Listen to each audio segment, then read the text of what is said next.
या सर्वरूपा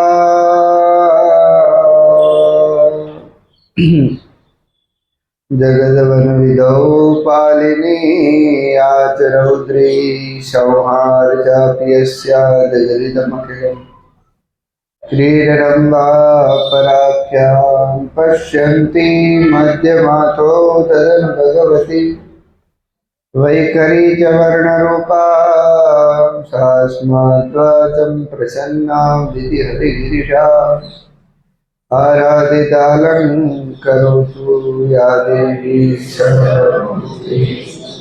शक्तिरूपेण संस्थिता नमस्तस्यै नमस्तस्यै नमस्तस्यै नमो नमः तं त्वागतं शरणं शरण्यं स्वभृत्य संसारतरुकुठारं जिज्ञासयाहं प्रकृते पुरुष्य नमामि सद्धर्मविदां वरिष्ठम्। જેમનો ચરણાશ્રય પોતાના ભક્તના સંસાર માટે કરીને કુહાડા સમાન છે તેવા અકારણ કરુણા વરુણાલય ભક્તવાંછા કલ્પતરુ ભગવાનની અસીમ અને અહેતુકી કૃપાથી કપિલ ભક્તિ સૂત્રના 7મા દિવસે ઉપસ્થિત આપ સૌ શ્રોતાઓના અંતઃકરણમાં સાક્ષી સામાન્ય સત્તા રૂપે પ્રતિષ્ઠિત પરાત્પર બ્રહ્મ ભગવાન નારાયણની ચેતનાને અહીંથી નામ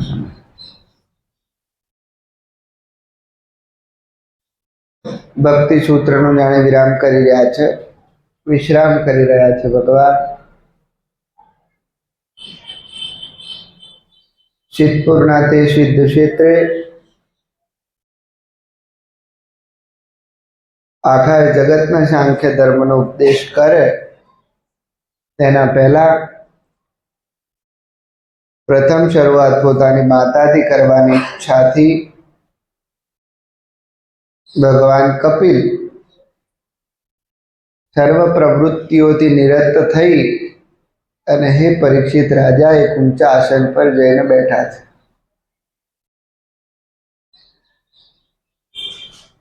અને બ્રહ્માજીના કીધેલા તે વચન મુજબ બ્રહ્માજીના વચનો યાદ આવવાથી પોતાની માતા દેવહૂતિ ભગવાનને જઈને પ્રશ્ન કરે છે। આમ સંબંધે ભગવાન કપિલ દેવહૂતિના પુત્ર થાય છે,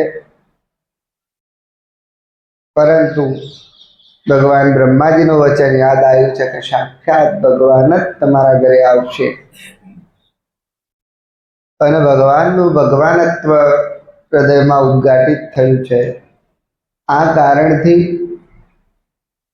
માતા દેવહૂતિ આજે પ્રશ્ન પૂછવાના અર્થે કરીને પ્રેરાય છે। કહી રહ્યા છે, હે ભગવાન, આ સંસારની સેવા કરીને ઇન્દ્રિયોની સેવા કરીને હે ભગવાન હું હવે થાકી છું। જે ઇન્દ્રિયો માગે છે એને હું રોજ આપતી રહી છું, પણ આજે હવે એ સેવાનો મને કંટાળો આવ્યો છે હે ભગવાન, અને હું આ પ્રવૃત્તિથી પોતાને એક અંધકૂપમાં પડી જોઉં છું। આનાથી મુક્ત થવાનો મને ઉપાય બતાવો। અને આના જ ઉપાયમાં ભગવાન સાંખ્ય ધર્મનો ઉપદેશ કર્યો, કાળ ધર્મનું નિરૂપણ કર્યું, અષ્ટાંગ યોગનું વર્ણન કરી અને ભક્તિ યોગ તરફ આગળ વધ્યા। છેલ્લા 6 દિવસથી જે ભક્તિ યોગને આપણે જોઈએ છીએ, આજે 7મો દિવસ છે। ભગવાન કહી રહ્યા છે, હે માતા, જીવની સૌથી મોટી સંભાવના અને પૂર્ણતા હોય તો એ છે માની લેવું। જાણવામાં જીવની પૂર્ણતા ન પણ હોય હે માતા, કરવામાં જીવની સંપૂર્ણ સમર્થતા ન પણ હોય પણ માનવામાં જીવ સંપૂર્ણ છે, પૂર્ણ છે. અને જો જીવ માનવાની ભૂમિકા પર આવી અને ભગવાન છે આવું માની લે છે, આ જ મારો ભક્ત છે. બધું જીવ જાણી ન પણ શકે માતા, અને બધું જીવ કરી પણ ન શકે. પણ હે માતા, ભક્ત એ છે કે બધું માની લે છે. જાણવાની સંભાવના એટલી વિસ્તૃત છે જીવની માતા કે આ સંસાર એને સત્ય મનાઈ ગયો છે. સંબંધો એને મારા મનાઈ ગયા છે, એનું કરતા પણ દ્રઢ થઈ ગયું છે. આ બધા વચ્ચે કોઈ મહત્પુરુષનો સંગ કરી અને મારા વિષય પણ માની લેવા માત્રથી મને પ્રાપ્ત થઈ જાય છે. મત ભક્તો, એ માતા મારા વિશે માત્ર માની લે છે એવો પણ મને પ્રાપ્ત થઈ જાય છે, જો આટલા વિકારોથી યુક્ત ન હોય. આત્માનમ વિકાર્ય, આગળ બધા વિકારો ગણાયા. ભગવાન કહી રહ્યા છે કે જીવે જેટલો સંસાર પોતાનો માન્યો છે એટલા જ ભગવાન વિશે માની લે તો વાત પતી જાય છે. સંસાર વિશેની કેટલી માન્યતાઓ જીવની છે માતા. આ શરીર હું છું, આ શરીરના સંબંધે જેટલું પણ દેખાય છે મારું છે, આ કર્યું છે મેં કર્યું છે, સારું કર્યું છે મેં કર્યું છે, દુઃખ ભગવાને આપ્યું છે. અને આ બધી જ માન્યતાઓ વચ્ચે જીવ ઘેરાયેલો છે. એનું બંધન બીજું કઈ નથી માતા, માન્યતા જ બંધન છે. અને જો જીવને મુક્ત થવું હોય માતા, તો કીચડ કરવા માટે પાણી જ કારણભૂત છે, અને કીચડ કાઢવા માટે પાણી જ જોઈએ. રેતી હોય તો કીચડથી એકલો ના થઈ શકે, એના માટે પાણી જ કારણભૂત છે માતા. ભગવાન કપિલ કહી રહ્યા છે. અને કીચડ કાઢવો હોય ઈશ્વરભાઈ તોય પાણી જ જોઈએ. જીવનો સંસાર માન્યતાથી પકડાઈ ગયો છે માતા, અને જો જીવનો સંસાર છૂટી જાય તો મારા વિષય માનવાથી જ છૂટી જશે. બહુ સરળ ઉપાય બતાવી રહ્યા છે. જ્ઞાનીનું જ્ઞાન બહુ અઘરું છે, યોગીનો યોગ તો અત્યંત કઠિન છે, પણ ભક્તની ભક્તિ તો આપણને સ્પર્શે તેવી છે. કરી શકાય છે બે રસ્તા પણ આપણી પાસે છે, પણ આ રસ્તો તો આપણને સુલભ છે. વિસ્તરશઃ ભગવાન કહી રહ્યા છે. કાદવનું કારણ પાણી છે અને એનું નિવારણ પણ પાણી છે. એ જ રીતે માતા, આ સંસારનો ઉદ્ભવ પણ માન્યતા છે અને આનો વિશ્રામ પણ માન્યતાથી વધારે કંઈ નથી. જેટલો જીવે સંસારના પ્રાધાન્ય આપ્યું છે એટલું પ્રાધાન્ય જ્યારે મને આપી દે એવો ભક્ત મુક્ત થઈ જાય છે. એવમ યોગ રતમ ચેત, મને માની અને મને છગડે જોવે છે આવો મારો ભક્ત જ મને પ્રિય છે. એની બધી સગુણ નિર્ગુણ અને બધા જ પ્રકારની વ્યવહારિકથી માંડી અને છેક પરમાર્થિક સુધીની ભક્તિ તે દિવસે સફળ છે જે દિવસે એનું ચિત્ત મારામાં લાગ્યું છે. જેટલું સંસારના પદાર્થોમાં 5 વર્ષના પુત્રને, હે માતા, 5 વર્ષના દીકરાને જેમ ચોકલેટનું ડબ્બું લાલાહિત કરે છે, લોભાવે છે, પ્રિય લાગે છે. 18 વર્ષના કુંવરને કન્યા પ્રિય લાગે છે, અને 80 વર્ષના વૃદ્ધને મૃત્યુ પ્રિય લાગે છે. તે રીતે મને કોઈ પ્રિય કરી લે એને મારો ભક્ત કહે છે. ભક્તિ એક એવી આંતરિક સ્થિતિ છે શિવરામભાઈ, બહાર બધું જેમનું તેમ રહે, ભીતર બદલાઈ જાય. જ્ઞાન તો બહાર બદલવા પર જોર કરશે કદાચ, શિસ્ત ઉપર આવી જશે.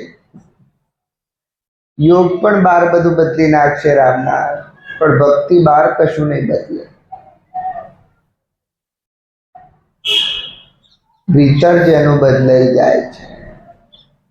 જેવી માન્યતા સંસાર પ્રત્યે છે એવી જ પ્રીતિ અને એવી જ લાલાહિતતા ભગવાન પ્રત્યે બની જાય તો 500 નું બંડલ કેવું પ્રિય લાગે છે, કેવું પ્રિય લાગે છે. સપનામાં ગણીએ તો જાગૃતિના રૂવાડા ટટ્ટાર થઈ જાય છે. એ જ રીતે કોઈને ભગવાન પ્રિય લાગે છે, એવો મારો એવમ યોગ રતમ છે. ભક્તિના અનેક પ્રકાર છે માતા, પણ ભક્તના 4 જ પ્રકાર છે. અને ચોથો મારો ભક્ત યોગ રતન, ભક્તિ યોગમાં રત, સક્રિય જાગેલો ચેત, અને એવો ભક્તિ યોગમાં રત અને ચિત્તને મારામાં પરોવાયેલો એવો ભક્ત ઉપર ગણાયેલા તમામ વિકારોથી મુક્ત થઈ અને માતા મને જ પામે છે. અને આવા ભક્ત વગર, આવા ભક્ત સિવાય હું બીજું કંઈ જોતો નથી.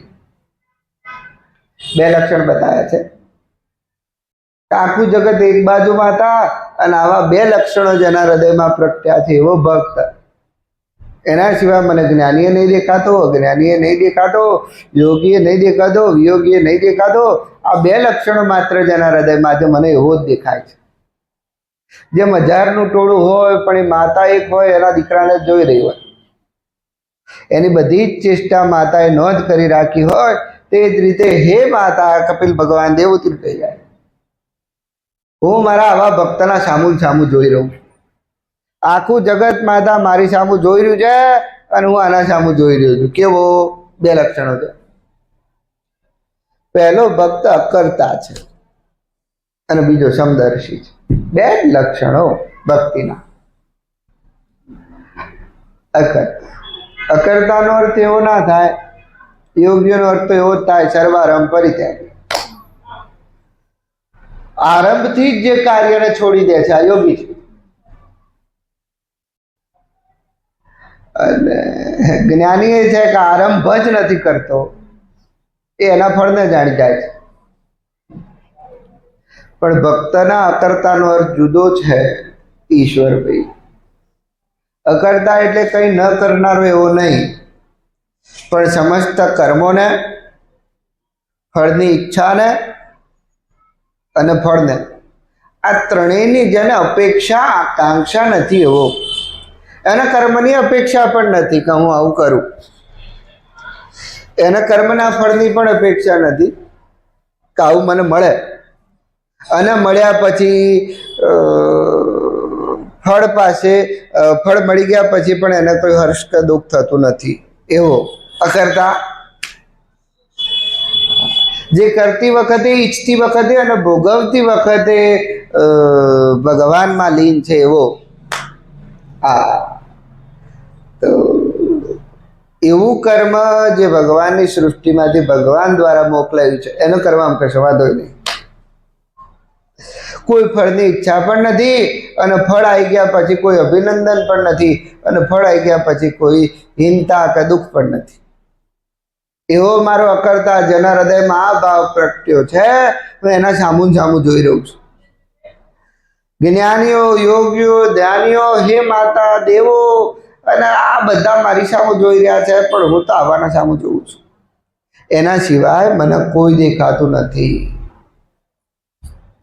આ ભગવાન કપિલના વચન છે. ઉપસંહારક સૂત્ર કહી રહ્યા છે કે આવા ભક્ત સિવાય મને કોઈ દેખાતું નથી. તો કેવો? અકર્તા. જ્ઞાનીએ તો જ્ઞાન કર્યું જ છે, એટલે તો પહેલો કરતા તો જ્ઞાન કરતા છે. યોગીએ યોગ કર્યો જ છે, એટલે તો યોગ કરતા છે. પણ ભક્ત તો કર્મ કરતી વખતે, કર્મ આવે એ વખતે પણ ભગવાનને જોવે છે, ભગવાનમાં જોવે છે. જેનું કર્મફળની ઈચ્છા અને કર્મનું ફળ આ ત્રણેય મારામાં નિહિત છે, આવો ભક્ત.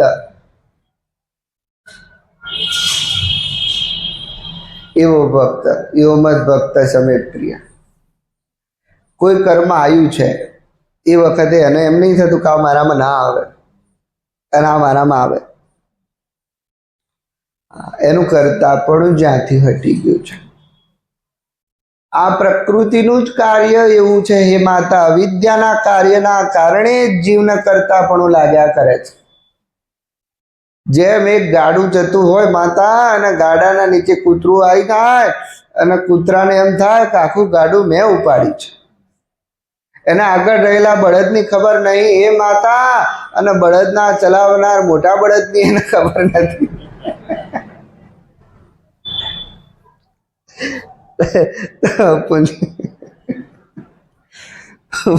પુંજીરામભાઈ એક ગાડું જતું હોય અને ગાડાના નીચે કૂતરું આવી જોડે જોડે ચાલે છે, એટલે કૂતરાને એમ છે કે આખું ગાડું મેં ઉપાડ્યું છે. એને ગાડાના આગળ જોડેલા બે બળદિયાની ખબર નહીં અને એને ચલાવનારની ખબર નહીં. એ માતા જેમ વાદળનો સમૂહ પવનનો ધક્કો ખાઈ અને આગળ વધી રહ્યા છે, તે જ રીતે મારા કાળ પુરુષના ધક્કાને લઈ અને જીવ 84ની યોની ફર્યા કરે છે. પણ જેમ વાદળના સમૂહને પવનની ખબર નથી માતા, એ રીતે આ 84ની ખાણી ફરનાર જીવને ક્યારે મારી ખબર પડતી નથી.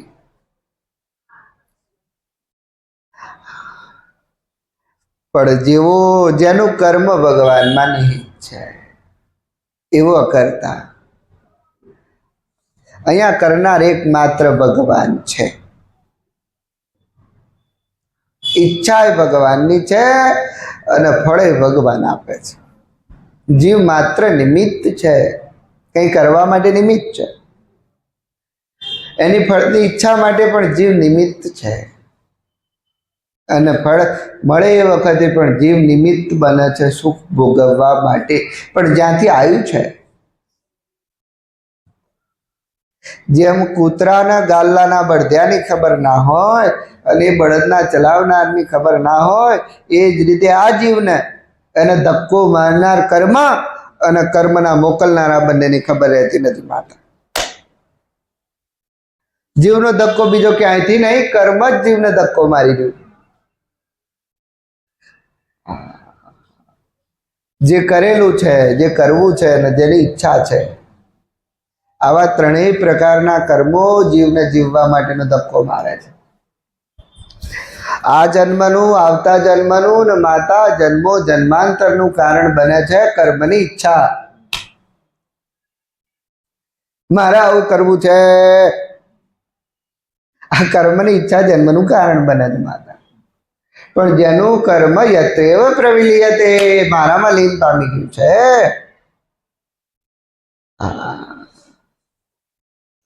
મારે આવું કરવું છે એવું જન્મનું કારણ બનશે. રઘુનાથભાઈ અમેરિકા તો જવું છે, પણ આ જન્મે જતા રહે તો બરોબર, ભગવાનની ઈચ્છાથી, મરજીથી, કૃપાથી. પણ આવતા જન્મે ફરીથી કદાચ જો આ વખત ના જઈ શકો તો તમારા દીકરાના દીકરા દિવિતના ઘેર પાછા નવું કંઈક થઈને આવશો. જન્મનું કારણ કર્મ બને છે, કર્મ બંધનાથ.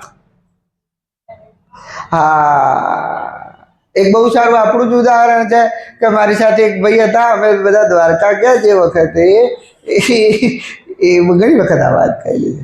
અમે દ્વારકા ગયા, બધા બહેનોને લઈને ગયા. એ વખતે મારી ગાડી જુદી હતી, મારી ગાડી ચલાવનાર જે ભાઈ હતા, જેવું ભાવનગર આવ્યું, હું સૂઈ ગયો છું, પણ હું બધું સાંભળું છું ખરો. હું સૂઈ ગયો ને તો આપણે રઘુભાઈ અને બોલ્યા કેવી સરસ બિલ્ડિંગ છે, આપણે આવી બનાવી હોય તો. એ જ વખતે મેં કીધું પતી ગયું, હવે તમારે બનાવવી જ પડશે. આ વાતના પુંજીરામભાઈ 1.5 વર્ષ થઈ ગયું. 1.5 વર્ષે રહ્યા ભાઈએ કોકના ભાગમાં જમીન રાખી અને વિઠલાપુરમાં બિલ્ડિંગ કરી. સફળ ગઈ ના ગઈ એ 2 નંબરનો પ્રશ્ન છે, પણ જીવના ધક્કાનું કારણ કર્મ છે. હું એમ કહી રહ્યો, કર્મની ઈચ્છા કે આવું કરવું છે, અને કર્મની ઈચ્છા બાદ જન્મે છે કર્મના ફળની ઈચ્છા. ફળની ઈચ્છા કા કર્યા પછી આવું મળશે, અને ફળની ઈચ્છા બાદ ફળ મળે છે. કર્યું હોય એનું તો આવે ને, એટલે એ ફળ વખતે અભિનંદન થાય છે કે મેં ખૂબ સારું કર્યું છે, અને કાં તો પછી શોક થાય છે કે મને ભગવાને મારી મહેનત પ્રમાણે નથી આપ્યું. પણ ભક્ત આ બધાથી નિવૃત્ત છે. એનો ધક્કો ભગવાનને લઈને છે, કર્મથી ભગવાન ભક્તનો ધક્કો નથી. જેમ હે માતા, એક સુકાયેલા પાંદડાની પોતાની કોઈ ઈચ્છા નથી. એ સુકાયેલું પાંદડું પવનની ઈચ્છા મુજબ ફર્યા કરે છે. જેમ પવન જે બાજુ લઈ જાય, શુષ્ક પર્ણવૃક્ષો વધે, જેમ સુકાયેલા પાંદડાને પવન ધક્કો મારીને લઈ જાય, એ રીતે મારા ભક્તને મારી ઈચ્છા મુજબ કર્મ કરવું ગમે છે. કર્મ કરવાની બે જ પદ્ધતિઓ અહીંયા છે. પોતાના માટે કરવું, આને તો કર્મ નહીં જ કહેતા. કાં તો જગત હિત્યર્થે થાય, જગતના હિત માટે કરેલું કર્મ કર્મ છે, અને કાં તો ભગવત પ્રીત્યર્થે થાય. જેના જે કર્મના કેન્દ્રમાં ભગવાન છે, આ જ કર્મ કર્મ છે. બાકી બધા જ કર્મના પાપ અને પુણ્યનું લેબલ વાગી જશે, સારા ખોટાનું લેબલ વાગી જશે. ખાલી આ બે જ કર્મો, સારાય નહીં, ખોટાય નહીં, પાપાય નહીં, પુણ્ય નહીં. કેવા? તો કે જગત હિત્યર્થે, કોઈના હિત માટે કરેલું કર્મ, બીજાના માટે કરેલું કર્મ. અને બીજું, જેના કે જે કર્મના કેન્દ્રમાં ભગવાન છે, આ જ કર્મ કર્મ છે. બાકી તો કર્મના બે ભાગ પડી જાય છે માતા, પાપ અને પુણ્ય. તો પાપ કરી અને જીવને સુખની ઈચ્છા છે, પણ એને મળે છે એનું નામ દુઃખ છે. અને પુણ્ય કરીને જીવ સુખ ભોગવે છે. પણ જ્યાં સુધી આ બેની શ્રેણી ચાલુ છે, ત્યાં સુધી આવો મારો ભક્ત નથી. જેની કર્મની ઈચ્છા શાંત થઈ ગઈ છે, મારા કરવું છે. કર્મ કેટલું છે શિવરામભાઈ? કર્મ એને જ કહેવાય જે સામે આવીને પડ્યું છે. આજે અત્યારે હાલ તમારા સામે સાંભળવાનું આવ્યું છે, તમારું કર્મ આટલું જ. મારા ભાગમાં બોલવાનું આવ્યું છે, મારું કર્મ આટલું જ. હું આને સુપેરે પૂરું ના કરું તો દોષી હું ગણાવું, અને પછી હું તો બોલીને છૂટી જાઉં ને તમે આનો પાળો નહીં તો દોષી તમે ગણો. હા, તો પ્રત્યેક જીવનો ધક્કો કર્મ છે માતા, પણ ભક્તનો ધક્કો તો કર્મ નથી, એ તો અકર્તા છે. જ્ઞાની અકર્તા તો કશું કરતો જ નહીં. અને યોગી તો કંઈ કરવા માંગતો જ નથી. પણ ભક્ત તો કશાની ના નહીં પાડતો અને કશાની હાય નહીં પાડતો. એવો શુષ્ક પર્ણવૃક્ષો બધે,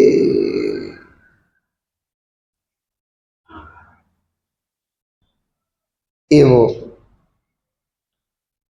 જેમ ગંગોત્રીથી ગંગા નીકળી છે અને બધેથી વહેતી વહેતી વહેતી વહેતી ગંગા સાગરમાં પડી ગઈ છે. તો ગંગાનું વહેવાનું કારણ શું છે? કઈ નહીં, એની ગંગા સાગર તરફની દોડ છે, બસ. એના ઋષિકોશના ઘાટ જોડે કોઈ લેવા દેવા નહીં, એના અર્ધવારના ઘાટ જોડે કોઈ નદીને લેવા દેવા નહીં, કોઈ કાનપુરમાં ચામડા ધોઈ કાઢે છે એને કોઈ લેવા દેવા નહીં. એને તો લેવા દેવા છે ગંગા સાગર સાથે. એને એક થઈ જવું છે, મળી જવું છે, તૃપ્ત થઈ જવું છે અને શાંત થઈ જવું છે. તે જ રીતે મારો ભક્ત કોઈ પણ કર્મ કરે, એને કર્મના ફળની ઈચ્છા અને કર્મના ફળ સાથે કોઈ લેવા દેવા નહીં, એને લેવા દેવા છે ભગવાન સાથે.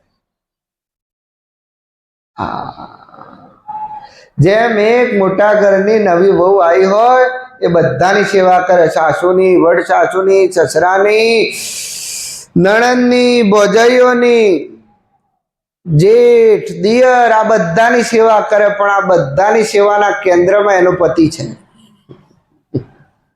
આ પતિ ના હોય તો કોઈની સેવા ના કરે. આ બધાની સેવાનું કેન્દ્ર એના સાસુને રાજી કરીને પણ પતિને રાજી કરવાનો છે કે એની બા રાજી થઈ ગઈ. એના સસરાનો રાજીપો મેળવીને પણ પતિ રાજી કરવાનો છે. આ બધાની સેવાનું કેન્દ્ર એનો પતિ છે. તે જ રીતે જેમ વહુનું પ્રત્યેક કર્મ એના પતિના આધારે છે, એમ ભક્તનું પ્રત્યેક કર્મના કેન્દ્રમાં ભગવાન છે. એ વ્યવહાર કોઈના પણ સાથે કરે, કાળા ચોર જોડે વ્યવહાર કરે તો પણ હે માતા એનું કેન્દ્ર ભગવાન છે. ભક્તનું કર્મ ગમે તે હો, પણ કર્મનો ધક્કો નથી, અને એને ભક્તિનો ધક્કો, ભગવાનનો ધક્કો છે. હા, તો હવે મારો અકર્તા મને ગમે છે, એના આમું નામું જોઈ રહ્યું છું. ભગવાન કહી રહ્યા છે જેમ બધાને રાજી કરી અને એને તો ખાલી પતિ રાજી કરવો છે, એવો કોઈ છે? યો મદ ભક્ત સમે પ્રિય. બધી ચાલુ કરી દે ને ભાઈ. નંગ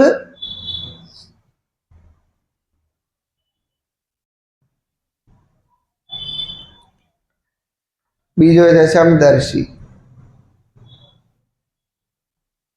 પહેલો અકર્તા કે જેના ત્રણેય ભાવ શાંત થઈ ગયા છે, અને બીજો સમદર્શી જે પ્રત્યેકમાં સમ જોવે છે, સરખું જોવે છે.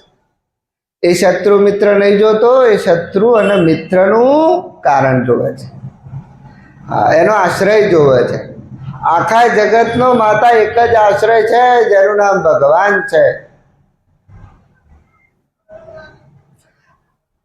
અને એની દ્રષ્ટિ આશ્રય ઉપર છે. સમદર્શી છે. અને આવા બે લક્ષણો જેના હૃદયમાં જન્મ્યા છે, એવો મારો ભક્ત મને પ્રિય છે. તો આના માટેના ભગવાન કોઈ સાધન છે? હા, આના માટેના સાધન છે. આગળ કહી રહ્યા છે. આજે તો ઉપસંહારક સૂત્રો માર કહેવા દે. અધ્યાત્મિકાનુશ્રવણ નામ સંકીર્તનાચ મે. હે માતા, આગળના બધા સૂત્રોને જોઈ લેજો, આપણે જોઈ લીધા છે.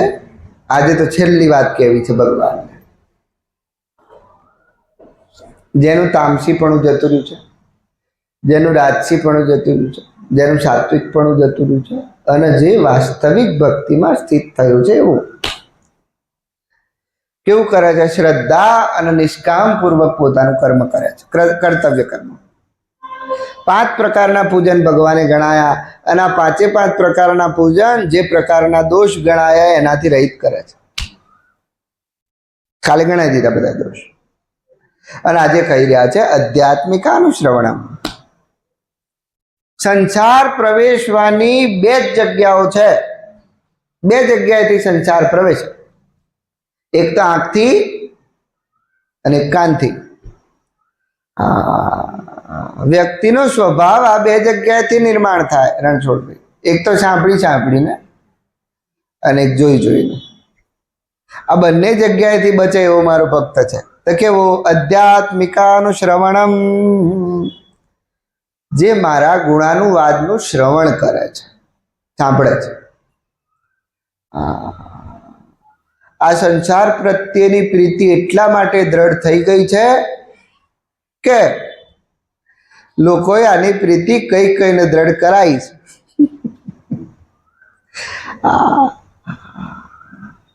અને સાંભળીને સંસાર પ્રત્યેની પ્રીતિ દ્રઢ થઈ ગઈ છે, અને જોઈને થઈ ગઈ છે. અનુભવીને તો કોઈ પણ વ્યક્તિના સંસારની પ્રીતિ દ્રઢ ના થાય. અનુભવના ક્ષેત્રે સંસાર કોઈને સત્ય ના લાગે, પણ સાંભળીને હાચો લાગે, અને જોઈને હાચો લાગે. રણછોડભાઈ, અનુભવીને કોઈને હાચો ના લાગે, પણ સાંભળીને હાચો લાગે. ભગવાન એક આપ મૂકે. જેને મારી ભક્તિ હૃદયમાં ઉતારવી છે, આધ્યાત્મિકાનું શ્રવણ, એને મારું શ્રવણ કરવું જોઈએ. બાકીનો કચરો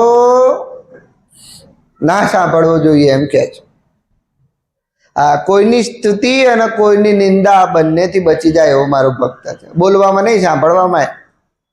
જ્યાં કોઈની નિંદા સાંભળવામાં આવે છે ત્યારે ભગવત ભાવ ખંડિત થાય છે, અને કોઈની સ્તુતિ સાંભળીએ ત્યારે પણ ભગવત ભાવ ખંડિત થાય છે. પણ આધ્યાત્મિકાનુશ્રવણમ, જેના કાન મારી બાજુ લાગ્યા છે. ભગવાન તો એમ કહી રહ્યા છે, ગીતામાં તો એમ કીધું ભગવાને કે મૈયા અર્પિતો મનોબુદ્ધિ, મને મન આપી દે, મને બુદ્ધિ આપી દે, તારો અહંકાર આપી દે. પણ અહીં તો ભગવાન એટલું બધું નહીં માગતા. કપિલ છે ને મહેસાણામાં બેઠા છે, સિદ્ધપુરમાં, અને આપણું પોતાનું પાણી છે, જીજે 2 પાર્સિંગ છે ભગવાન. એમ કે મન અને બુદ્ધિ તો તારી મને ના આલી શકું, મન મેલું અને બુદ્ધિ કાઠ, પણ તું તારા મને કાન આપી દે. આધ્યાત્મિક અનુશ્રવણ, છેલ્લામાં છેલ્લી પ્રાઇસ ભગવાનની કિંમત. મન આપીને પણ ન થઈ શકે આપણાથી, બુદ્ધિ આપીને પણ ન થઈ શકે, પણ જે પોતાના કાન ભગવાનને આપી દે છે, જેના કાન માત્ર ભગવત ગુણાનું વાત સાંભળવા ટેવાયેલા છે. આધ્યાત્મિકાનું શ્રવણમ અને નામ સંકીર્તનાચ્ય મેં. આપણે જે બોલી રહ્યા છીએ એ ક્યાંક સાંભળેલું હોય એના સિવાય ના બોલી શકીએ, એવો સિદ્ધાંત છે. તમે જે સાંભળ્યું ના હોય એના વિશે ક્યારેય ના બોલી શકો. તો અત્યારે આપણે જે કંઈ પણ બોલી રહ્યા છીએ એ ક્યાંક ક્યાંક સાંભળેલું છે. પણ મારો ભક્ત તો એવો છે, ભગવાન વિશે સાંભળે છે, ભગવાન વિશે બોલે છે. નામ સંકીર્તનાચ્ય મેં. ઊંચા સ્વરે મારા ગુણાનું વાત કહેવાને બેસે છે. આવો બહુ બાહ્ય લક્ષણ છે, સાંભળવું અને ગાવું. સંસારનું દુઃખ ગાવાનો છેડો જ નહીં આવે. સંસારનું દુઃખ ગાવું હોય ને તો બધાને આગવું છે, માઈક ફાટી જાય. પૂંજરામભાઈ એક પછી એક બોલવા માંડે ને તો ભગવાનની વાણી તો 7 તાળામાં પતાવી દીધી આપણે, પણ આપણે તો 7 મહિના થાય 18 વર્ષના હતા ત્યારથી અમક ચટણી રોટલો ખાઈ અને ધંધે બેઠા હતા. પછી અહીં નોકરી કરી નહીં કરી પછી ઠેકાણું. આ વાતનો છેડો જ ના આવે. પણ યાદ રાખો બાબુભાઈ, છેડો તો ભગવાનના ગુણનો ના આવે. ભક્ત અને અભક્તનું લક્ષણ તો એટલું જ છે. અભક્ત એ છે જ્યાં બેસે ત્યાં સંસાર ગાવા બેસે. આના આમ નાના પરણાઈ, નાના છૂટું થયું, નાનો માટ પાછો આવ્યો ને, આને છેતર્યો ને, આને ના આલ્યો ને, લ્યો પોતાનો સંસાર તો ગાય અને જીવના દુઃખનું કારણ બનશે બીજાનો સંસાર ગાય. એમ કે દુઃખ જ મટતું નહીં ને, દુઃખ નહીં મટતું એનું આ કારણ છે કે પ્રત્યેક જીવ સંસારને ગાવા બેઠો. જ્યાંથી દુઃખ મળવાનું છે એને ગાવા બેઠો છે એટલે દુઃખ મળે છે.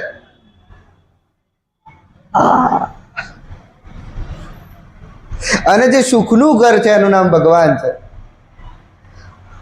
સો સુખ ધામ રામ હસ નામ. સુખનું ઘર છે. અને જો ગાવા બેસીએ ને, લંકાની ભૂમિ છે અને લંકાની ભૂમિમાં સીતાજીને કેદ કરીને રાખ્યા રાવણે. અને હનુમાનજી શોધતા શોધતા ગયા અને સીતાજી અશોક વાટિકામાં જડી ગયા અને રોઈ રહ્યા છે. પાતળું પડી ગયું છે શરીર અને માથામાં બધા જટા થઈ ગઈ છે. કૃષ્ણનુષી છે જટા. એક બેન રામ રામ કરી રહ્યા છે, રોઈ રહ્યા છે. એટલે હનુમાનજીને એમ થયું કે શું કરું ને માતાનો શોક દૂર થાય. માતાનું દુઃખ દૂર સુખ શા માટે, શું કરીને થાય? અને હનુમાનજીએ ચાલુ કર્યું, રામચંદ્ર ગુણ બરને લાગા, સુનત હી સીતા કર દુઃખ ભાગા. શરૂઆતથી રામાયણ કહેવાની ચાલુ કરી ભગવાને, હનુમાનજીએ સીતાજીને. અને ઉપર ઝાડ પર બેઠા બેઠા ગઈ રહ્યા છે અને સીતાજી સાંભળે છે. એમ કે કોણ ગાય છે? અને સાંભળવા માત્રથી દુઃખ મટી ગયું છે. આધ્યાત્મિકાનું શ્રવણ. સંસારનું દુઃખ નિવૃત્ત કરવું હોય તો ભગવાનના ગુણાનું વાતથી બીજો કોઈ ઉપાય નથી. અને સાંભળવું કેટલું, કોક ગાતા શીખી જાય, કોઈ કહેતા શીખી જાય. સંસાર ગાવાનું જેનું બંધ થઈ ગયું છે સૌથી સુખી રહ્યો છે. સુખ દુઃખ પ્રત્યેક જીવનમાં, પ્રત્યેકના જીવનમાં આવવા અને જવા વાળા છે. ડાયો એને કહેવાય જ્યાં ગાતો નહીં. આપણે તો જ્યાં બેસીશું ને ત્યાં ચાલુ કરીશું. આપણું તો ગઈ નાખીશું, પણ એમ કે આપણું બીજાનું એ ચાલુ કરીશું. આઈને એમ કે પાછી. આ દુઃખનું કારણ છે. હૃદયમાંથી દુઃખ નહીં જાય, ભગવાન કહી રહ્યા છે. દુઃખનું કારણ છે સંસારનું શ્રવણ અને સંસારનું ગાયન. દુઃખ ગાય છે અને દુઃખ મળે છે, સુખ ગાય છે અને સુખ મળે છે, અને આનંદ ગાય છે અને આનંદ મળે છે. આનંદ માને પરમાત્મા હોતા હૈ. અહીંયા દુઃખ જેટલું ક્ષણિક છે જયદીપભાઈ, સુખ એટલું જ ક્ષણિક છે. અને સુખ જેટલું ક્ષણિક છે એટલું જ દુઃખ ક્ષણિક છે. દુઃખ ગાય અને દુઃખ મળે છે, સુખ ગાય અને થોડી વાર માટે સુખ મળે છે, પણ આખા જીવનની શાંતિ કરી દેવી છે તો ભગવાનનો ગુણાનુવાદ છે. કઈ ના આવડે તો નામ ચાલુ કરો, નામ ગાઓ, હરે કૃષ્ણ હરે કૃષ્ણ કૃષ્ણ કૃષ્ણ હરે હરે હરે રામ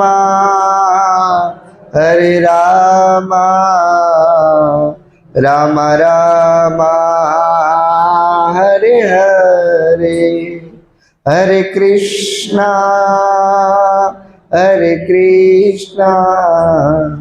કૃષ્ણ કૃષ્ણ હરે હરે હરે રામ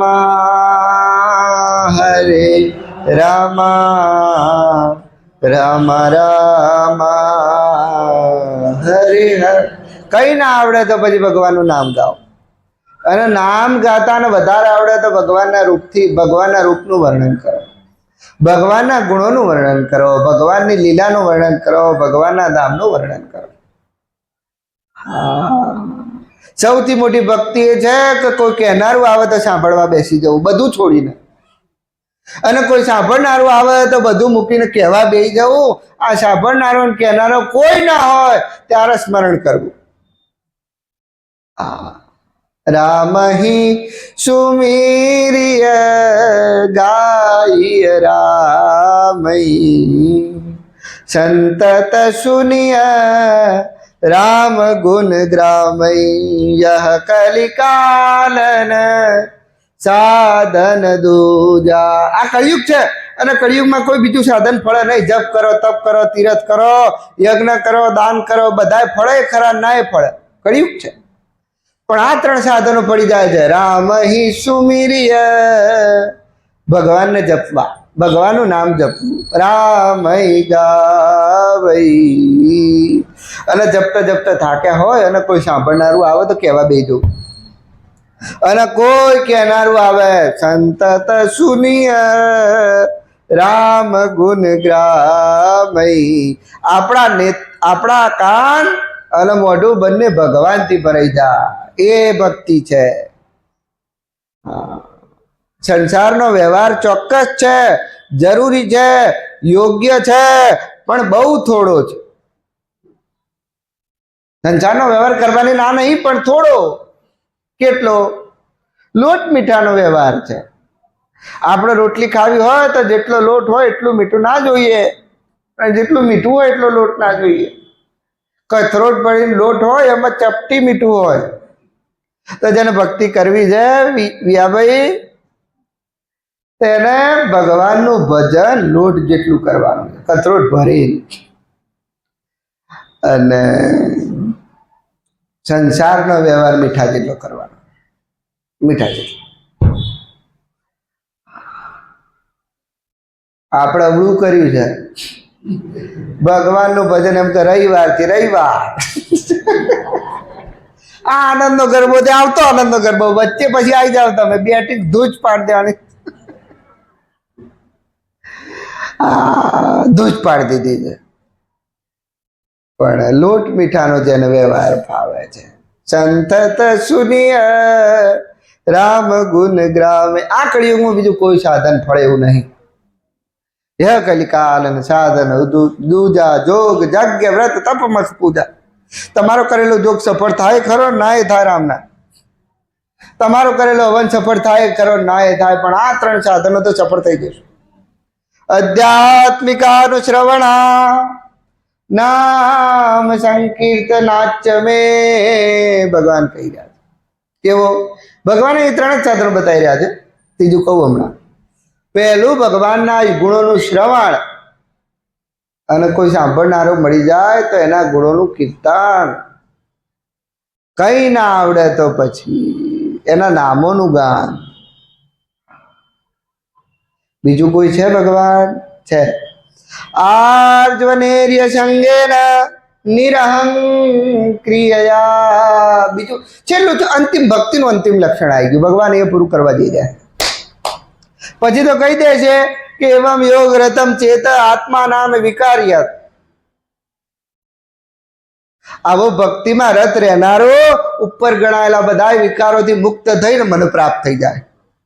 પણ અંતિમ સાધન આ બધાના વચ્ચે કઈ કરવા જેવું છે? મહાપુરુષોનો સંગ કરવો. શરત આ ભગવાનની શરતી ભક્તિનું લક્ષણ બતાવી રહ્યા છે ભાઈ. ભગવાન શરત મૂકશે, અત્યાર સુધી આપણે મૂકી કે આ થશે તો આ, ના થશે તો આ, પણ એ ભગવાન શરત મૂકી રહ્યા છે.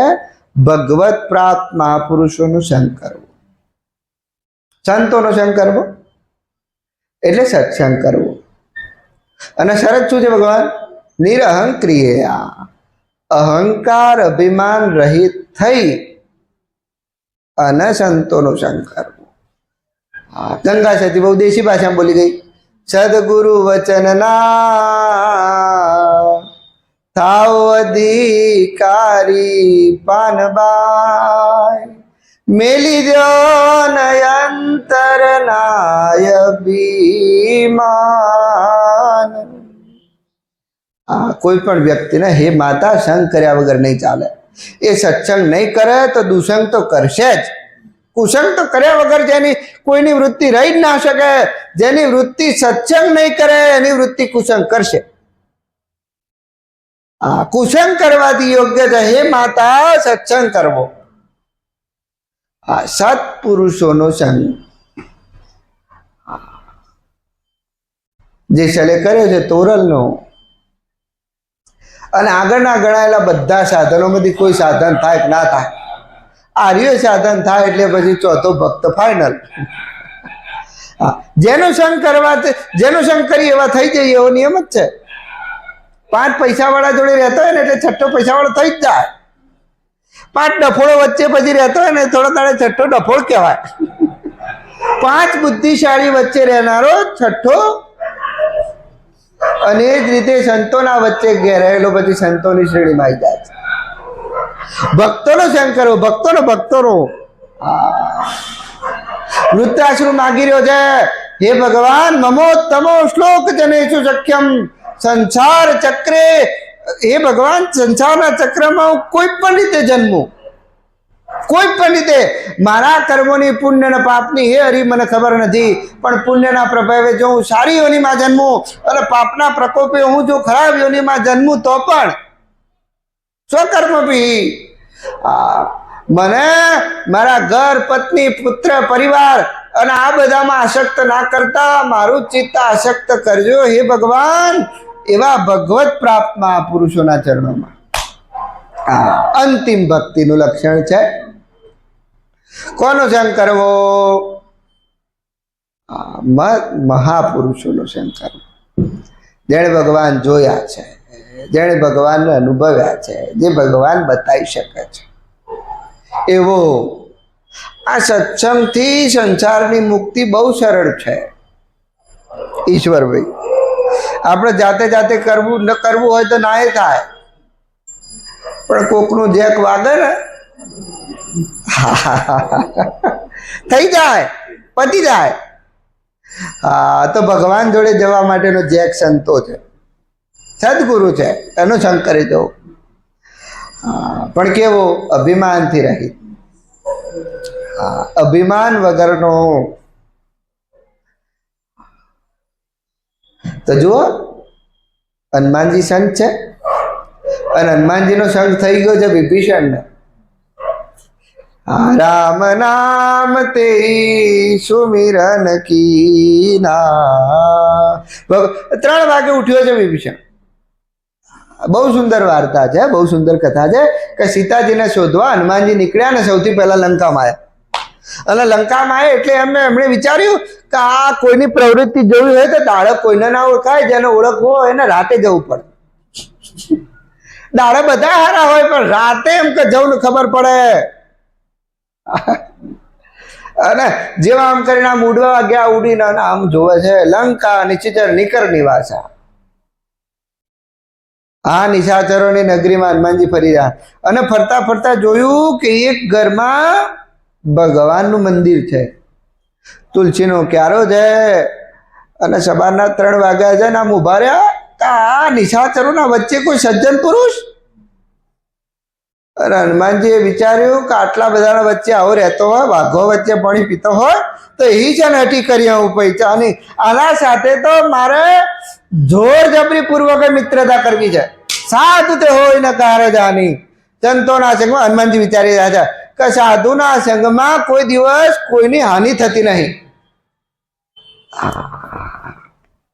અને આના જોડે મિત્રતા કરું. સાધુના સંગમાં એમ કે છે ની હાનિ, મળશે તો ભગવાનનું નામ મળશે, અને મળશે તો આશીર્વાદ મળશે, અને કશું જશે બગડશે નહીં, બધું સુધરશે. 3 વાગે જઈને ઘરના બહાર જઈને ઉભા રહ્યા. અને વિભીષણની મહત્તા એટલી જ છે કુંજીરામભાઈ, છે તો રાવણનો જ ભાઈ, રાક્ષસ જ છે, પણ જેવા હનુમાનજી આયા ને ઉઠી ગયો. એહી સમય વિભીષણ તબ જાગા, રામ રામ તેહી સુમિરન લાગા. એ જ વખતે હનુમાનજી જેવા વિભીષણના ઘરના ઉપર ઉભા ઉભા વિચારી રહ્યા છે, અને વિભીષણ જાગી ગયો છે. તો આપણા જીવનનું સૌથી મોટી સાફલ્યતા છે કે જીવનમાં કોઈ સંત આવે અને આપણે જાગી જઈએ. હતા એવા ને એવા ના રહીએ, ભક્તિ શરૂ થઈ ગઈ. જાગી જવાનો અર્થ આટલો જ છે. આપણા જીવનમાં કોઈ સંત કોઈ પણ કપડામાં, એ પેન્ટ શર્ટમાં હોય તો પણ, સાડીમાં હોય તો પણ, ભગવા કપડામાં હોય તો પણ, અને બિલકુલ ઘર સંસારમાં રહેતો હોય એવા સજ્જનનો પણ ક્યારેક સંગ થઈ જાય, અને સજ્જનના સંગે ક્યારેક આપણે જાગી જઈએ. જીવનની મોટામાં મોટી ઉપલબ્ધિ આ રહી છે. વિભીષણ જાગી ગયો છે. અને જાગવાનો અર્થ એટલો જ છે, હતા એવા ને એવા ના રહીએ. હતા એવા ને એવા રહીએ ને તો રાતનો ભૂલેલો આવે આંગણે રે જી, અને પેલો દાડાનો ભૂલેલો નાવે ઘેર મારા વીરા રે. ભૂમિયા વિનાના માર્ગ નહીં જડે રે. રાતે ભૂલેલો હોય ને તો ઘેર આવે. કોક ભાંગ પીને ઘર ભૂલી ગયો હોય ને બાબુભાઈ, તો દાડો પડે કોક મૂકી દે ઘેટ આ બાજુ, એમ કા ઉતારવામાં થઈને જતો રહે. પણ કોક ધોરા દાડે ઘર ભૂલે ને એ ઘેર ના આવે. દાડાનો ભૂલેલો ના આવે ઘેર મારા બીરા. તો સંસારના સંગમાં તો આપણે હતા એવાના એવા રહીએ. અમે કહેજો આ તો રાતના ભૂલેલા, કોક દાડ ઘેર આવીશું. પણ કોક એવા મહાપુરુષોના સંગમાં આપણે એવા ને એવા રહીએ ને, પેલો દાડાનો ભૂલેલો નાવે ઘેર મારા વીરા રે. ભૂમિયા વિનાના માર્ગ નહીં જડે રે. તો વિભીષણ જાગી ગયો એટલે હતો એવો ને એવો ના રહ્યો. રાવણનો ભાઈ ના રહ્યો. હવે રામનું નામ લેવા માંડ્યો છે. રામ નામ તે સુમિરન લાગે. અને આનો મારે તો કેવું છે આ છે, આનો આ સંગ રાવણ નહીં થયો છે, હનુમાનજી ના એ છે. બંને હગા ભાઈ છે, એક જ બાપાનો વસ્તાર છે. અને વિભીષણનો સંગ થયો ને જાગી ગયો, અને આનો આ સંગ રાવણ નહીં થયો છે. અને વિભીષણને તો કોઈ ઉપદેશ હનુમાનજીએ નહીં આપ્યો, કોઈ ઉપદેશ વિભીષણને નહીં આપ્યો. એને તો પૂછ્યું છે સીતાજી ક્યાં છે, કે મારે જવું છે. અને રાવણને તો ઉપદેશ આપે છે. રામ ચરણ પંકજઉર ધરવું. હે રાવણ, આ ઋષિના કુળમાં જન્મી અને ત્યાં શું આદર્યું છે? આ તારા જનોયના હામું જો, તારું ઋષિનું કુળ છે, પુલચ્છ વંશમાં જન્મેલો છે, અને આ વંશમાં જન્મ્યો છે ને તું શું કરી રહ્યો છે? તારા દાદા વિશ્રવા તો એવા હતા કે જેના ગળામાં રુદ્રાક્ષની માળા હોય, અને એવું ભગવાનનું નામ લેતા હતા. તે હાથથી માળા નથી પહેરવી પડતી, ગળાથી ફરતી હતી. આમ ભગવાનનું નામ લે ને ખાડો પડે એટલે એમ મડકો ફરતો થાય. અને આવા ભક્તના કુળમાં જન્મ્યું, અને ત્યાં શું આદર્યું છે ભલા આદમી? તારા લંકા પર રાજ કરવું હોય તો રામના ચરણનો આશ્રય લે. રામ ચરણ પંકજઉર ધરવું, લંકાય ચલ રાજ તું આ લંકા સોનાની છે અને તારે રાજ કરવું હોય એનો વાંધો નહીં, પણ ભગવાનના ચરણોનો આશ્રય લે, નકર તારી લંકા રાખ થઈ જશે. લ્યો ઉપદેશ આલ્યો છે. વિભીષણને કોઈ ઉપદેશ નહીં આલ્યો, વિભીષણને કોઈ ઉપદેશ હનુમાનજી નહીં આપ્યો, પણ રાવણને તો ઉપદેશ આલ્યો. તો રાવણનો અભિમાન હૃદયમાંથી નહીં ગયો. રાવણ શું કહી રહ્યા છે કે આ પાદાને हमको पूछड़ी बारी मिलो कभी के ममता पूछ पर सभी कहूं समझाई तेल बोरी पट बांध पनी पावक देव लगाई. હા બધા લુગડા ભેગા કરો અને ઘી ને તેલ લગાવીએ ને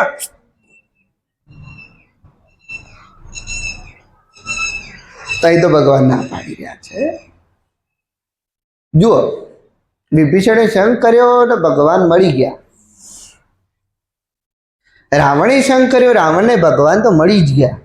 વિચારવા યોગ્ય બાબત છે કે વિભીષણે ભગવાનનો સંગ કર્યો હનુમાનજીનો અને ભગવાન રામ મળી ગયા, અને રાવણે સંગ કર્યો અને ભગવાન તો મળી ગયા, સામેથી આવીને મળ્યા. પણ વિભીષણને ભગવાન ફળ્યા અને રાવણને ભગવાન ના ફળ્યા. વિભીષણ તરી ગયો અને રાવણ મરી ગયો. તો હનુમાનજી તો એના એ છે, સંત એના એ છે. આપણે અભિમાનથી રહિત થઈ અને સંગ કરીએ તો વિભીષણ જેવું થાય, અને તો એ જો અભિમાન રહી જાય, સંત વિલન કો જાઈએ તજી મોહ માન અભિમાન, જો જો પાવાગે દરો કોટી અગ્ન સમાન સિયાવર રઘુવીર રામચંદ્ર. તો કોઈ સંતોનો સંગ કરવાનો કોઈ શરત છે? નિરહંક્રિયા, અહંકાર રહિત થઈ અને પોતાના પદનું અને પોતાની ગરિમાનું આ બધા જ અહંકારથી રહિત થઈ અને કોઈ સંગ કરે છે. સાધુ તે હોય ન કારધાની. કોઈ પણ પ્રકારે સંગ કરવાથી હાનિ તો નહીં જ થાય, અહંકાર સહિત કે અહંકાર રહિત. હાનિ ને નુકસાન ના પડે સંતોના સંગમાં. દાનવ માનવ થઈ જાય સંતોના સંગમાં, દાનવ માનવ બની જાય. નુકસાન ના પડે. વિભીષણને નહીં પડે, રાવણને, ભગવાનને તો ભગવાન તો મળ્યા જ છે, પણ ફળ આવે ને એ વખત જુદું આવે.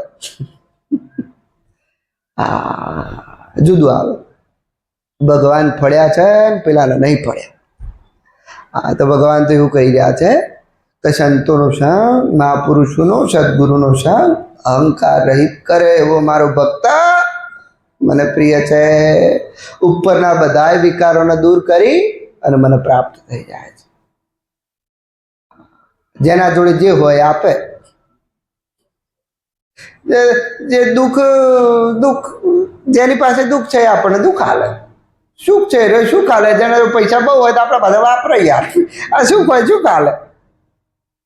હા, માન હોય માન હાલે. જેના જોડે માન બહુ હોય એ પછી જોજો એના જોડે રહેવાથી આપણને માન મળે, પણ જેના જોડે ભગવાન હોય એ ભગવાન આપે. હા, આપણે શું લેવું છે? સત્સંગ સૌથી મોટો, સંતોનો સંગ સૌથી મોટો ઉપાય છે.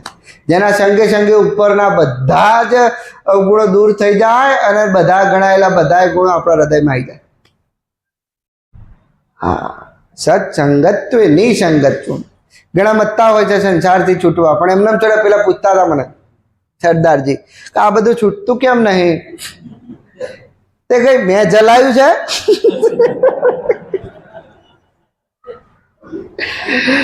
અસંગ થવા માટે સંતોનો સંગ છે. અહીંથી ઉખડવું હોય તો ઉખડેલા પુરુષોનો સંગ કરવો પડે. સસંગત્વ નિસંગત્વ, નિસંગત્વ નિર્મોહત્વ, નિર્મોહત્વે નિશ્ચલ તત્વ, નિશ્ચલ તત્વે જીવન મુક્તિ. ભજ ગોવિંદમ ભજ ગોવિંદમ, ગોવિંદમ ભજ મૂઢમત.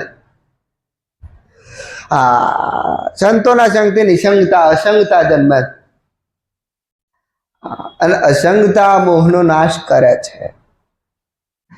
અને એ મોહનો નાશ થયા પછી ભગવાનનું તત્વ હાથમાં આવે છે ને એવો જીવ મુક્ત થઈ જાય, જીવન મુક્ત. આટલા આટલા લક્ષણોથી જે યુક્ત છે એવો મારો વાસ્તવિક ભક્ત છે.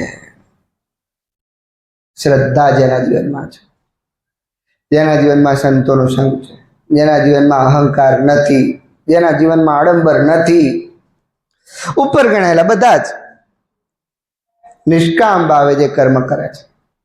અને આવો ભક્ત એવમ યોગ રતમ ચેતા, આવો યોગમાં રહેનારો અને ચિત્તને મારામાં પરોવનારો બધાય દુર્ગુણોથી મુક્ત થઈને મને પ્રાપ્ત થઈ જાય છે. સૌથી સહેલામાં સહેલું કંઈ હોય તો એ ભગવાનને પ્રાપ્ત કરવા છે. આપણે હતા એવા લેવા ના રહીએ, ભગવાન હાલ મળી જાય. અને કપિલ સૂત્ર આટલો જ સંદેશ આપે છે. 4 પ્રકારના ભક્તો છે. જેની કંઈક કામના છે એવો રાજસી ભક્ત છે, જેને કોઈનું ખોટું કરવું છે આવો તામસી ભક્ત છે, જેને પોતાનું સારું કરવું છે આવો સાત્વિક ભક્ત છે, પણ જેના ત્રણેયમાંથી એક કંઈ નહીં કરવું એવો વાસ્તવિક સાચો ભક્ત.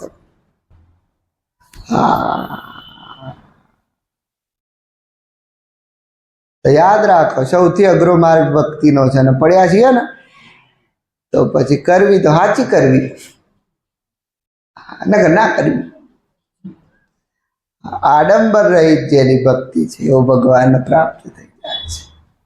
ત્યાં સુધી જીવ ભગવાનને પ્રાપ્ત ન થાય ત્યાં સુધી એને શાંતિ વળે એમ નથી, એનો ઉહાપો મટે એવું નથી, એનું અભિમાન જાય એવું નથી, જેનું કર્તવ્યપણું કર્તૃત્વ જતું નથી. જેમ ગંગા સાગરથી નીકળી જાય, ગંગા ગંગોત્રીથી નીકળી જાય અને દરિયાને જઈને ના મળે ત્યાં સુધી ચૂપ ન થાય. જ્યાં સુધી આગવું નામ રૂપ ગુણ ધરાવે છે, જ્યાં સુધી જીવનું જીવપણું હાજર છે ત્યાં સુધી ભગવાન કેવા. ગમે એટલી પૂજા કરો, 5 પ્રકારની પૂજા ભગવાને ગણાવી છે. ગમે એટલી પૂજા કરો પણ જ્યાં સુધી જીવનું જીવપણું હાજર છે ત્યાં સુધી વેર કર્યા વગર નહીં રહી શકે, દ્વેષ કર્યા વગર નહીં રહી શકે, ભેદ કર્યા વગર નહીં રહી શકે. પણ જેનું જીવપણું ઓગળી ગયું છે, જ્યારે જોઉં ત્યાં તને બાળું, ઉગડ્યું અંતરનું તાળું, મળ્યા ગુરુદેવ દયાળુ, ઉગડ્યું અંતરનું તાળું, પિંડ બ્રહ્માંડમાં તું જ વિરાજે, અરૂપ છતારૂપ દરે જન કાજે, નજરો નજર હું નિહાળું, ઉગડ્યું અંતરનું તાળું, મળ્યા ગુરુદેવ દયાળુ, ઉગડ્યું અંતરનું. ભીતરમાં શાંતિ ક્યારેય નાશ થપાય જ્યાં સુધી હૃદયમાંથી ગણાયેલું બધું ના જાય. અને ભીતરની શાંતિ એ દિવસે આપણી હાથવગી થઈ જાય જે દિવસે આપણને ભગવાન હાથમાં આવી જાય. ભગવાન કોઈ કામ કરાવવા કાઢવા કામ કઢાવવાનું રમકડું નહીં. ભગવાન તો પ્રત્યેક જીવનો આત્મા પ્રિયતમ અને સુહૃદ છે, જેનું ભજન કરવું જોઈએ. ભજન કરે તે હારે મનવા, ભજન કરે તે ભજન કરે તે જીતે મનવા, ભજન કરે તે હારે, ભજન કરે તે હારે મનવા, ભજન કરે જીતે. જીતવાનો આ સંસારથી જીતવાનો એકમાત્ર ઉપાય છે ભગવાનનું ભજન. આ બધું તોલ માપ કરવા રહ્યા ને હારી જશે. એ બધા તોલ માપ કરવા રહ્યા છે, આનું આમ ને આનું આમ. ભજન કરે તે હારે મનવા, બહુ સારી કવિતા. ભજન કરે જીતે. જીતવાનો કોઈ ઉપાય છે? મનુષ્યનું જીવન મળતા મળી ગયું છે, મળતા મળી ગયું છે આર્ય મનુષ્યનું જીવન. આપણો કોઈ પુરુષાર્થ નહીં. અખત હીરો કહેવાય યાર. કે દિશા જવા ગયા હોય લોટે જવા, અને પછી બાજુ હીરો આપણને જડી જાય તે આપણે તો લોટે જવા ગયા હતા પણ હીરો ઘેર લઈને આવ્યા. એટલે મહેસાણાની પાસે આજે અગતઈ રોજ આ રહ્યું મનુષ્યનું શરીર. આપણો કોઈ પ્રયત્ન નહીં, આ તો આપણને મળી ગયું છે એટલે કદર નહીં. જો મહેનતથી મળ્યું હોય ને તો કદર હોય. આ લોહી ચોખ્ખું કરીને રાખ્યા આને, પણ આ તો માણસને મળી ગયું છે, ગેસમાં ગોળ છે. પણ આ મનુષ્યનું શરીર મેળવીને પણ જે વજન કરે આરે મનવા એ તાજું લઈને જ બેઠો છે અને ભજન કરે જીતે. સંસારથી જીતવાનો તો ત્રણ ભુવનનો નાથ પધારે ચપટી ધૂળની પ્રીતે. ભજન કરે તે હારે મનવા, ભજન કરે તે જીતે. ભગવાનને મેળવવાનું એકમાત્ર સાધન છે ધૂળ જેટલી પ્રીતિ.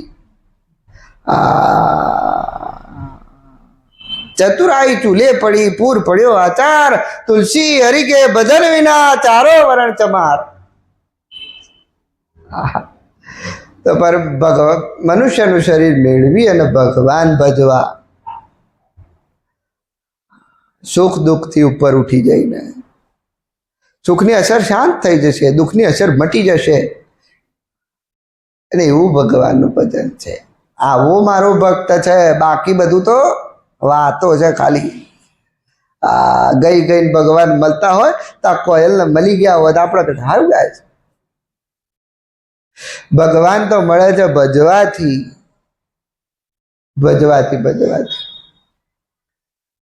અને એવી જેની ભગવાન પ્રત્યે પ્રીતિ બંધાઈ છે, ભગવાને આવા કપિલ સૂત્રોને કીધા છે, ભક્તિ સૂત્રોને.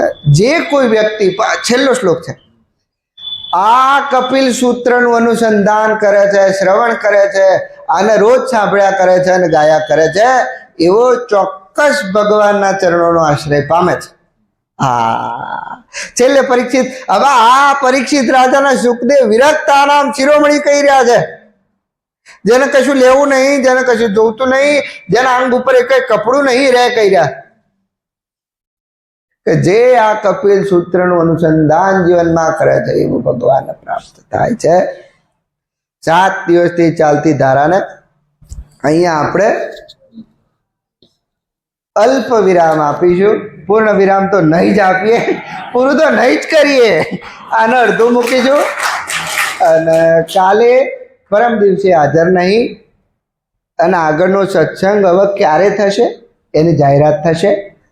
ત્યાં સુધી જે દર રવિવારથી રવિવાર આપણી જે અઠવાડિક ભક્તિ છે, આનંદનો ગરબો ચાલુ છે.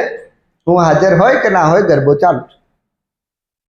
અને નવો સત્સંગ કઈ ધારા ઉપર છે અને ક્યારે છે એની જાહેરાત સત્વરે થશે. મા કાળી.